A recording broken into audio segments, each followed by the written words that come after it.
Good morning, good morning, good morning. Welcome to Starting the Day the Right Way 5-minute devotion for August 11th, 2020. Today's Tuesday.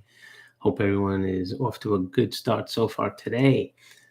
All right, so it's almost been a year since my family moved down to Myrtle Beach, and one of the first things we did was go down to the boardwalk, and there's a very famous Ferris wheel down there right on the water.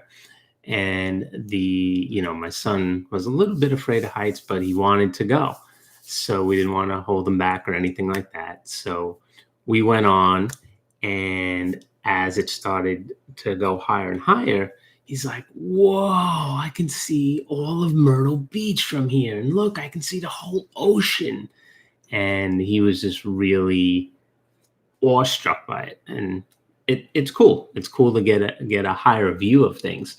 And it momentarily stopped at the top, so new people could get in at the bottom.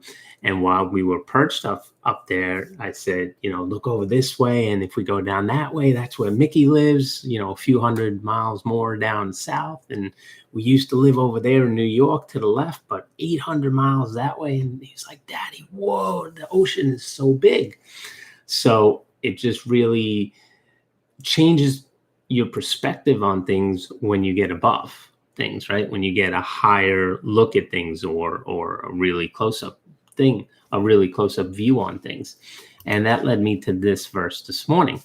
All right, and it comes from 2 Kings chapter 6, verses 15 through 18. And it says this: when the servant of the man of God got up early the next morning and went outside, there were troops, horses, and chariots everywhere.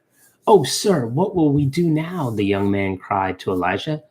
Don't be afraid, Elisha told him, for there are more on our side than on theirs. And then Elijah prayed, O Lord, open his eyes and let him see.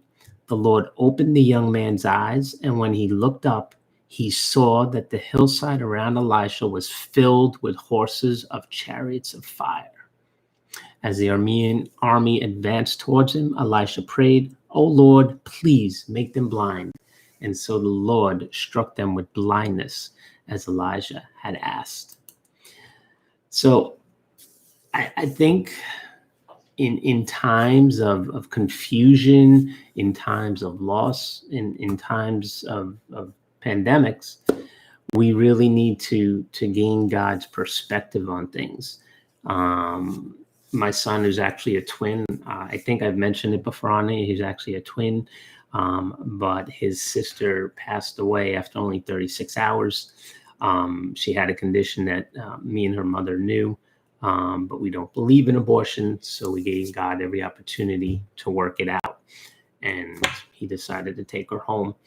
And when things like that happen, when things like this pandemic happens, when there's loss of jobs, when there's just crazy crisis going on in our lives, we get still and halted, and it's like, why, God? And we try and reason things out, but despite how hard it is, we really need to press in, and we really need to try to gain God's perspective on things, right? Because he has that view from up top, right? He knows our beginning from our end. He knew us before we were born. He's known us our entire life, and he knows after, we go on and from this world. So God knows it all. So we really need to ask God to help us show his perspective in matters, to show us what he's doing. And he may not always answer that. The hardest time was that first year, because it was all the firsts for our son, and we knew that our daughter, we felt that our daughter should have been there, but she wasn't. She wasn't there to experience those first steps and those first cries and those first running, whatever took place during the first year of my son's life. And it's been difficult. I won't lie about that. And even now in the midst of a pandemic, when so many have lost their jobs and their livelihoods and their businesses, what good can come out of this? We need to press into God. We need to seek him out and search him out. And it can be difficult, but you gotta press through, because he's the one with the answers, right? In a time where answers are not easily found, we need to press in and really search God out, because he is all knowing. He is all powerful. Okay. He may let us in on some things of what's going on, and it may have to be okay. I've asked God many times, why couldn't he save my daughter? I haven't gotten that answer. I don't think that I ever will. And that's, that's what has changed over the years, is the lessening of that, trying to find out that answer. So I know I've gone a little long today. Okay.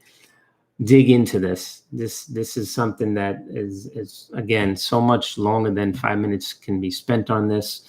But digging in and asking God's perspective on things will change our perspective and our perspective and our outlook on what we're going through today. Hope this was a blessing. Have a good day. God bless.